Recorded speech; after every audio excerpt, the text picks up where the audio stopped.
The Banshee by Eve Bunting, illustrated by Emily Arnold McCulley. For my father, who saw one. For Ruth, Liam, and Catherine, with love and thanks.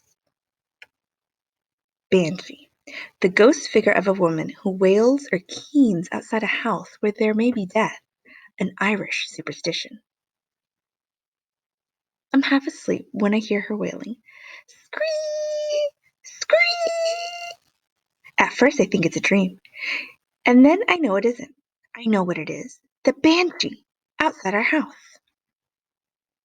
I sit up in bed. Moonlight whitens the room. Gusts of wind rattle the window. In the bed across from me, my brother, Liam, sleeps. Liam, I whisper. But he just mutters, "What?" and turns over to face the wall.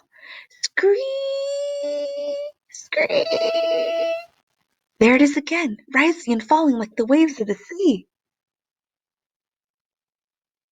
I put my hands over my ears and slide out of bed. It's December in Ireland. Cold. The linoleum is ice under my feet. My parents' room is at the front of the house. Down the hall, I stumble my way along and push open the door. The moon doesn't reach this far, and the room is dark. My dad's snores don't change when I bumble in, but my mother is awake at once. She slips out of bed. Terry, what is it? She asks. What's wrong? Is it Liam? Liam gets sick sometimes, and my mother is anxious about him. He's a delicate one, she always says. Liam is fine. I'm shivering, even my voice. But can't you hear her, the Banshee? Shh, you'll wake your dad. He has to be up at 6. Listen. I'm listening myself, but now I hear nothing. She's gone. I grab hold of my mother's nightdress and say, She was here. I heard her. My mother nudges me out to the hall. Get back to your bed, love. You'll catch your death of cold. It was only a bad dream you were having, Terry.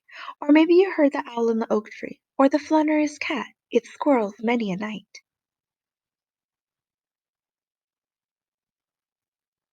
She holds my arm and hurries me into my bed. I pull the ear down up to my chin and listen hard. There's not a sound, not even the wind. Go to sleep now, my mother says. And remember, the banshee's just a superstition. She smiles, kisses the top of my head, and touches Liam's hunched shoulder. Leave the door open, I whisper.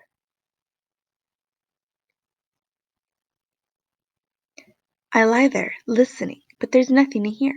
I wish I could stop thinking about what Colin McKeer told me. He saw the Banshee once. He'd been coming home from a concert at the Hibernian Hall late one night when he heard her scream outside McCaffrey's house.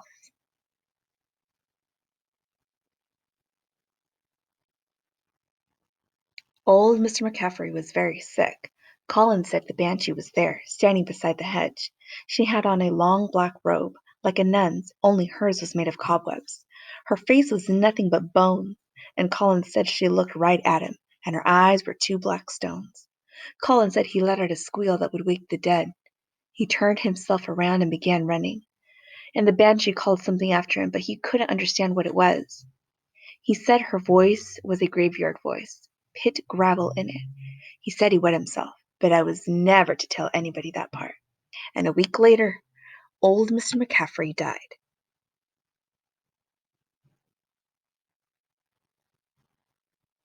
Who is she after in her house? I wonder. My mom? My dad? Liam? Or me? Likely it's Liam, since he's the delicate one.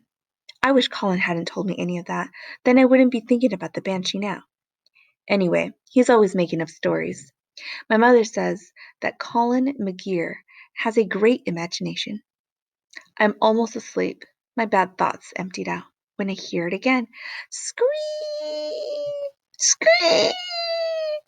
My heart starts battering inside me. She's back. I'm afraid to close my eyes.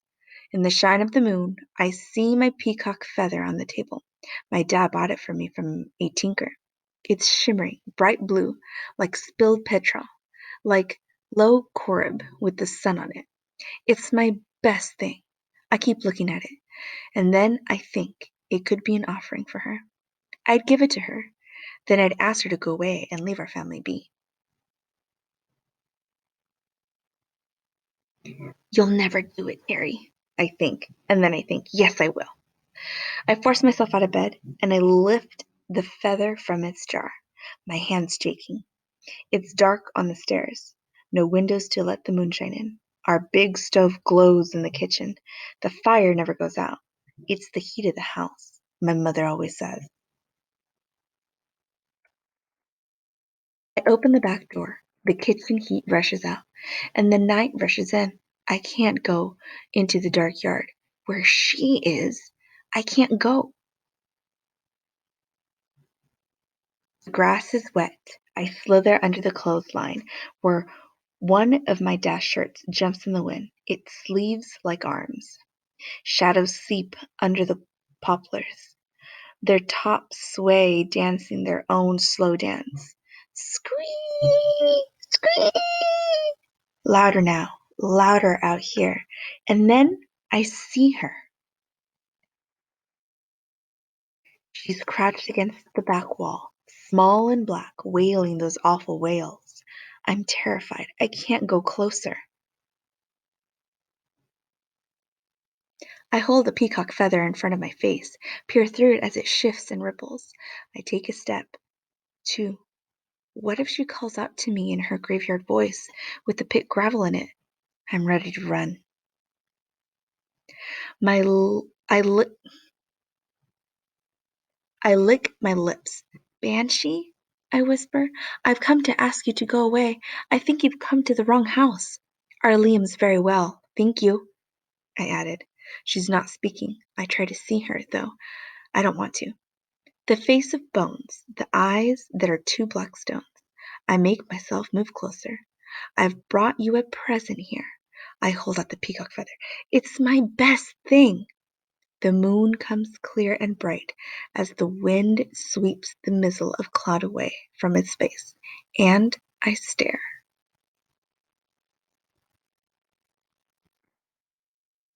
There is no banshee. There's only our big old tin bucket with the hole in the bottom. It's lying on its side, and there's something over it. I hunker down, move closer, tug on an edge of whatever it is covering the bucket. It's one of my mother's black shawls blown down from the clothesline. I drop it, then I pick up the bucket, and as I do, the wind makes a thinner wail through the hole. Scream! Scream!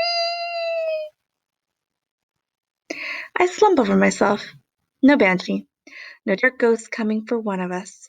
I'm limp with relief. I tip the bucket upside down and throw my mother's shawl back over the clothesline. Everything in the yard is quivering. The trees, my desk shirts, the clouds and moon in the sky above me. Shadows everywhere. One moves over the hedge. Suddenly, I'm scared again. Is she still there watching me? Fast as I can, I stick the peacock feather through the hole in the bucket, just in case. This is for you, I shout into the wind. Then I run. Back home to my own safe bed.